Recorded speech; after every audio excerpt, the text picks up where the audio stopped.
Hi everybody, it's time for another Pantry Science with Ms. Lori. I hope you're all doing well, and as I said before when we had our last time that we met and did tessellations, everything you need today is in your pantry. Now, I have a little disclaimer because what we're making today is pizza dough. So if you want to make pizza later on, Mom and Dad, you might have to make a trip to the grocery store for some of those fresh vegetables to put on your pizza. So, what do we need to make pizza? Well, we need some yeast. We need flour. We need oil. You can use olive oil, you can use canola oil, you can use vegetable oil, just whatever kind of cooking oil you would like. And we need salt. But first, we're going to do a really fun experiment and learn a little something about yeast. Today we'll be using sugar for our experiment, yeast, we'll be using warm water. This is a meat thermometer, but I needed to make sure that the water was a certain temperature to react with the yeast just right, and that's between 120 and 130 degrees. So yeast is a funny thing. It's actually a fungi, and there's many things we eat that are actually fungi, and one of them is mushrooms, which are good on pizza. And then also something else that we use fungi for is to make our medicines and antibiotics. And it's kind of cool because you're learning about something that is used in many different ways. So our yeast experiment, I wanted to let you know a few things about yeast. As you know, because I just said so, it's a fungi. And it's also very small particles. This right here is 7 grams of yeast. Now, something interesting that I learned is a cell of yeast you could only see through a microscope. Now, this you'll be able to see when I pour it in. But one cell of yeast is actually the shape of an egg. And in this, there are actually 196 billion cells. Can you imagine that number? That is 196 with 9 zeros after it. It's a huge number. Well, yeast likes sugar. It actually gives it... It actually eats the sugar and gives it energy. And in making the energy, it gives off a gas. And that gas is called carbon dioxide. So today what we're going to do is I'm going to show you the yeast making the carbon dioxide. And how we're going to see the gas is because it will blow up a balloon. So we'll know that the gas is there because we'll see the balloon expand. So first I'm going to put in the sugar. I've kind of made a makeshift funnel out of a cupcake paper. And we're going to use only 2 tablespoons of sugar. That's all we need. So we're going to get some math in here by using a tablespoon. So let's see here. We have 1 tablespoon. I have to very carefully pour it in my makeshift funnel. And we're going to get another tablespoon here. So we have our 2nd tablespoon. And let me shake it out in there. All right. And we have our packet of yeast. Now, yeast comes in these little packets that are handy because they're measured out to make like 1 loaf of bread or pizza dough. Or you can also buy jars of yeast And then you have to use your measuring spoons to be able to measure that out, what you need for your bread. So there's the yeast, and you can see it in there. It's that dark color. The sugar is the white. And now I have my water, which I microwaved.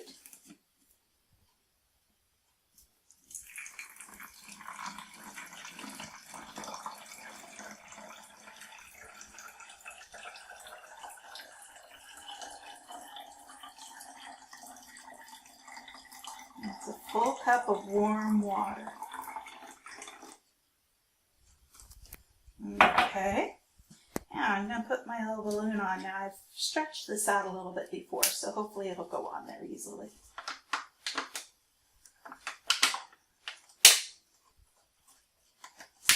Okay, now I'm going to just give it a little shake to mix it all up. Because see, it's kind of sticking. Now, we might have to wait a few minutes for that to activate, because even though it's active dried yeast, it does take a few minutes for it to start giving off the gas that I said it would. Do you remember what that was? Do you remember? It's carbon dioxide. That's right. So we're going to just set this a little bit aside, and we're going to go ahead and get started on our pizza. But we'll watch that. You'll still be able to see it as we're videoing. Alright, so we're finished with these things, so it's best to get that out of the way while you're cooking. And our pizza dough, if you remember, I mentioned that there's flour, oil, salt, and yeast. I have another packet of yeast here, which is a good thing. Definitely need that. And I also am going to need some warm water. I have to look at my recipe now. I'm going to need 1 cup of water again, so I'm going to stick this in the microwave and heat it up.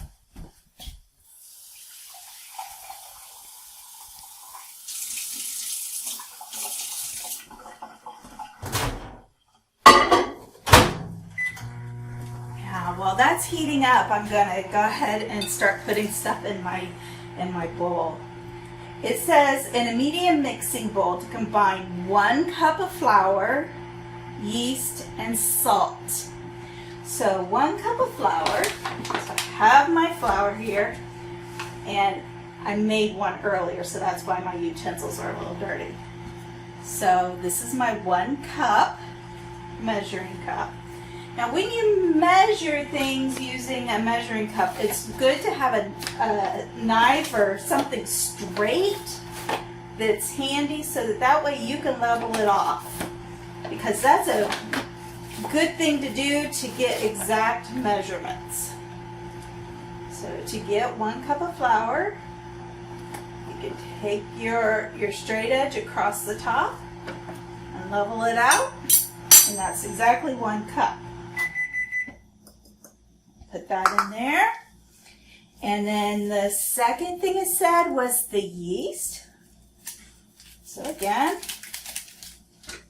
another cup of yeast. I'm sorry, not a cup, it's a packet. Now if you notice, see how there's bubbles? The bubbles are starting to form on this at the top. And those will keep getting bigger and bigger until the balloon comes up and the gas is made. So keep an eye on that. All right, so back to the pizza.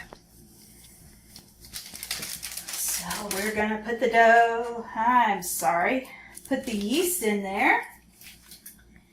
And I'm gonna get my water. And let's check the temperature. Oh, the red needle's going up. Maybe we can show it. All right, it's up to 120. What did I say before? Between 130 and 140.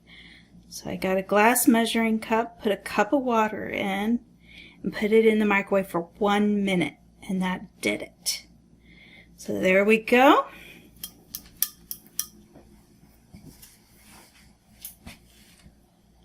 Pour that water in because it's just the right temperature.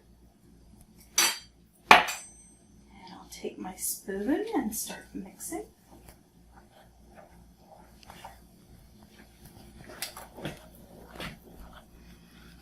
And all we're doing now is just getting all that mixed together. See how it's bubbling? It's because the yeast is acting with the warm water. And it's giving off that gas.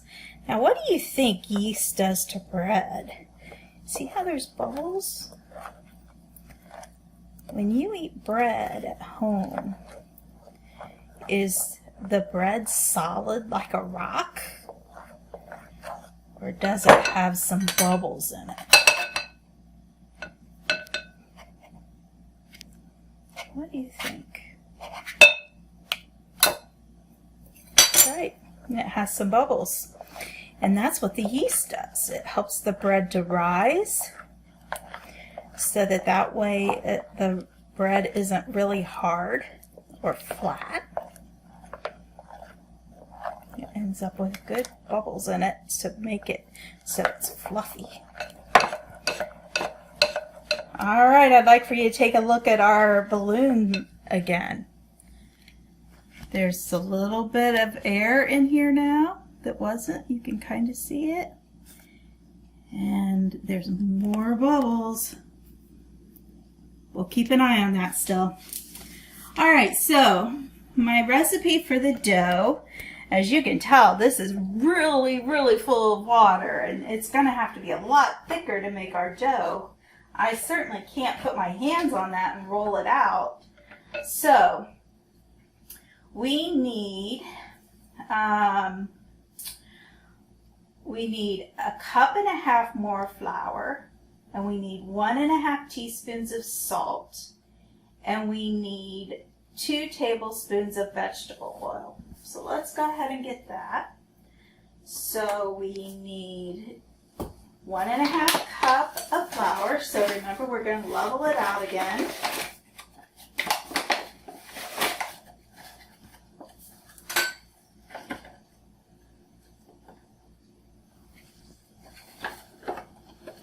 Okay, so we've leveled, and there's our 1 cup.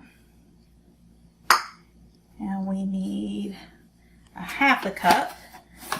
So all that totals 2.5 cups of flour.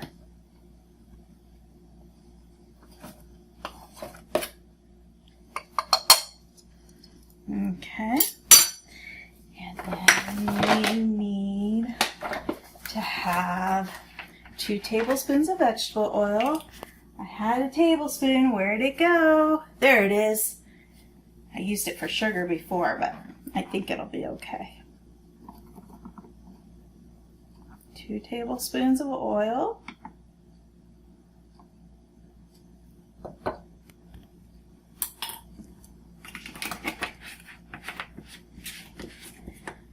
And we need 1.5 teaspoons of salt. So here's our salt. Here's 1.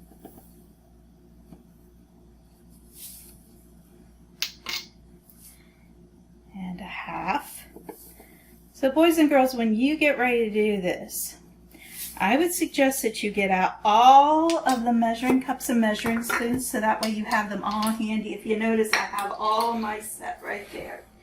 So that really helps to have it all handy, and then you can just pick and choose what kinds of measuring utensils you need. All right, let's see here. All right, so I'm stirring and mixing this up some more. Now, it's not going to be real dry. You have to do something else to be able to really handle this, which you add flour to it at the end, but you'll learn. You'll learn. I'm sorry, I'm jumping ahead of myself. Okay, so see, now that's nice and mixed up. Uh-oh, we better take a look at our bottle. Look how thick our bubbles are becoming. That yeast is eating up that sugar and it's creating our carbon dioxide. See? It's filling up. Okay. So now we're ready to add the flour that comes from while you're kneading the bread. Has anybody ever kneaded bread before? That is something new to many people. And what you need is you need flour and you need your dough. And what we're going to do is we're going to fold the dough in such a way that as you fold it and you bend it and you move it around, you're adding air to the dough, which is going to help that yeast to work and to create more fluffier bread. Now, we don't want it to be too fluffy for pizza because you don't want it to look like a big dome and all your toppings run off of it. So that's why you only need this for 2 minutes. When you do this with bread and you're going to make a big nice loaf of white bread or wheat bread, you have to knead the dough for about 15 minutes. So, while you're doing this, you have to have flour so that way it doesn't stick to the surface that you're kneading the dough on. Now this is where moms and dads love us because you're going to get messy. And we will take our dough and I'm going to put it out here on our cutting board, which I like to use as something to knead on.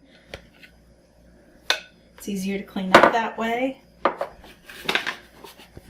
then I always sprinkle some flour on top. That way it gives my hands something to do other than stick to the dough because it's really sticky when you first start this process. So, what you're going to be doing with this is first you get it so that you can actually touch it without it sticking too bad to you. Oh, did you see that bottle? That balloon it's coming together. It's gonna get bigger. What kind of gas was that that's blowing it up? That's right, it's carbon dioxide gas. How cool is that?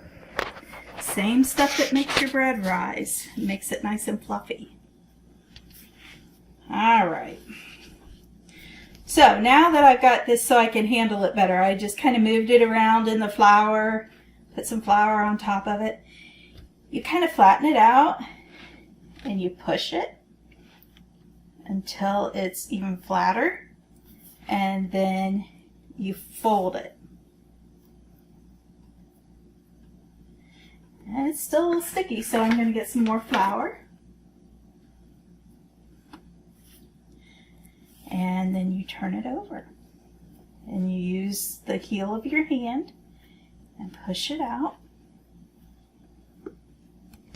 And I'm going to put some more flour on it because it is still kind of sticky.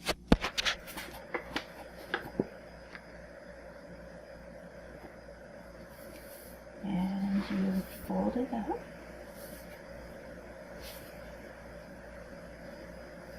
And you turn it over again. And you use your heel of your hand, this part of your hand right here. And you push it out. And you fold it up. Got a mess, don't I? It's a good thing we're doing this here instead of in the meeting room at the library. I'd have to get out the vacuum cleaner. Push with your heel. And fold it up. Are you getting this? You might have to stop the video a few times to get the things you need and to be able to work through with the dough. That's okay. That's the beauty of doing it this way of learning how to do this with a video. You can stop it and start it. You noticing the balloon? Alright, now I've got that so I can work it real well, so now I'm going to start the timer for 2 minutes because that's how long I need to work with the dough. So I have a timer on my oven. I set it for 2 minutes. Hit start. So there we go. And now I keep doing this. You're going to work some muscles in your arms.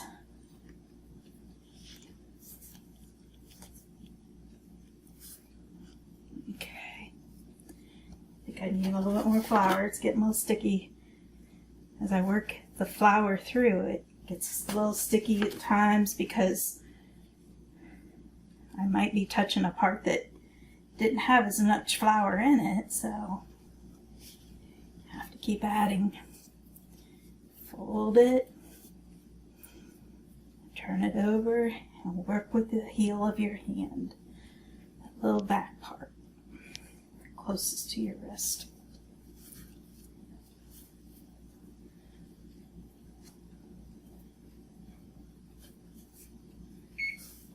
Oh.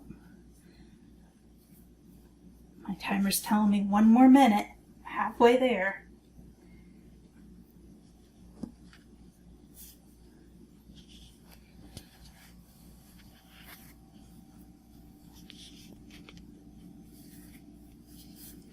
Hold it, turn it over. Keep working it.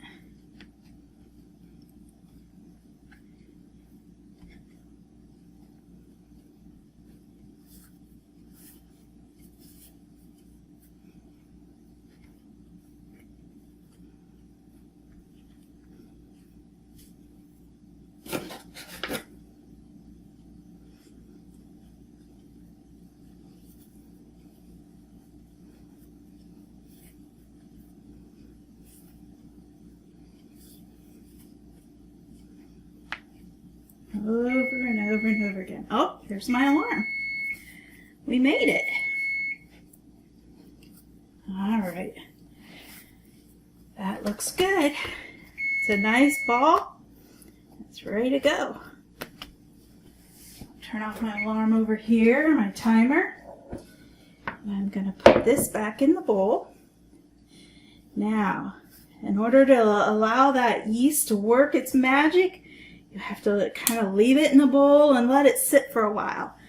I believe that, let me see here, it's about 15 minutes it needs to sit, but you can let it sit a little longer, not too much if you need to. Now, I gotta get rid of this. I think I'll clean my hands too. You might have to do that also. That dough gets really messy.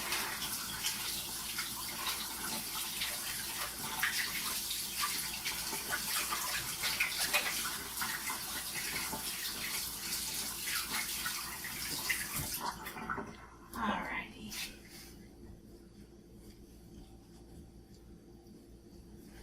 Okay, now I've got a surprise for you. This is some dough I made earlier. Look at how big it is. Look at this. It looked like this earlier. Do you believe that? Wow. That yeast works wonders to get air in dough. Alright, so I have plenty of flour here. I hope it's enough. Make sure I have a little bit more. Now some people like to use cornmeal to get their dough ready. Other people just like to use flour. Now as you notice, as I pull it off the sides, it gets a little bit smaller, and that's normal. It'll rise again when it's in the oven. So I just need to work it just a little bit. And how you make your dough is you start just pushing it from the center out to make your pie crust. Now, I like to do something a little bit different.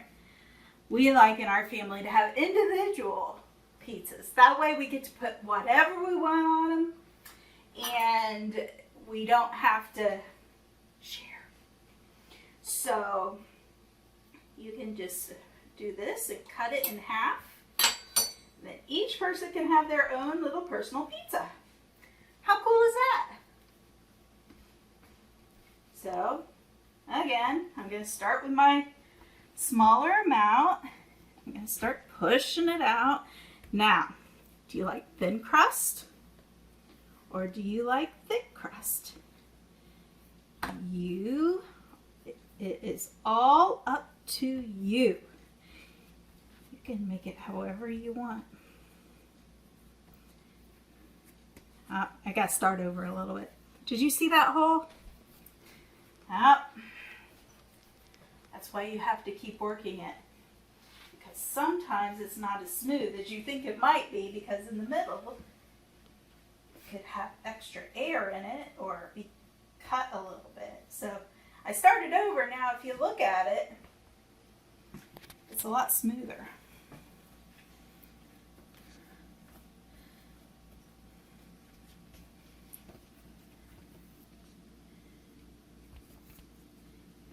Pull on it.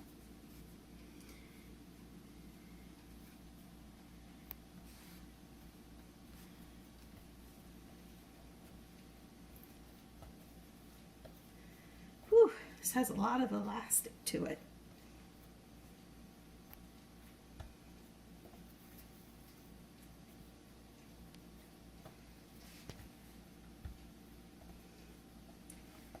It's a lot of work to make pizza, you know that?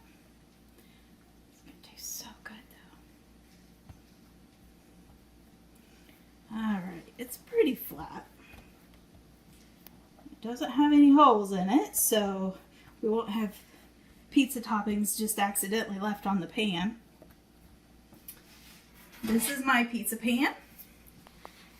So what I'll do is I'll very gently pick this up and put it on my pan.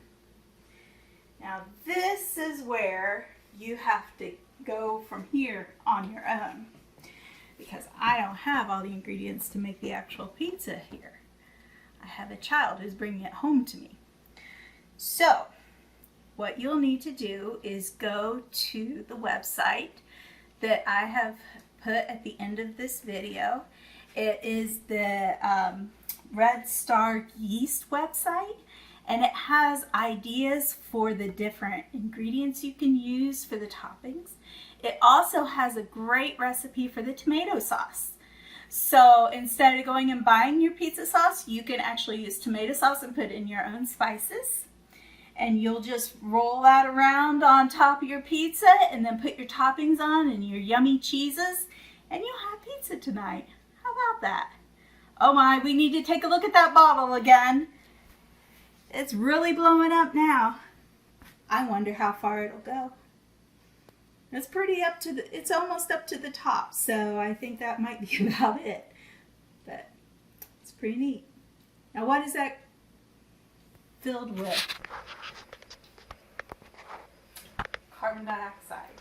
And that's what makes your pizza rise. The carbon dioxide that comes from the reaction of yeast with water or sugar. Warm water. Alright, I think that's about it. Oh, I can't forget. I looked on Hoopla for some fun recipes, and I found a couple of really fun baking books. And you'll see that some slides of that at the end of this presentation. So be sure you take a look and see if there's anything you want to check out from our ebooks, and then you can make other recipes at home using yeast. Have a great day. See you later.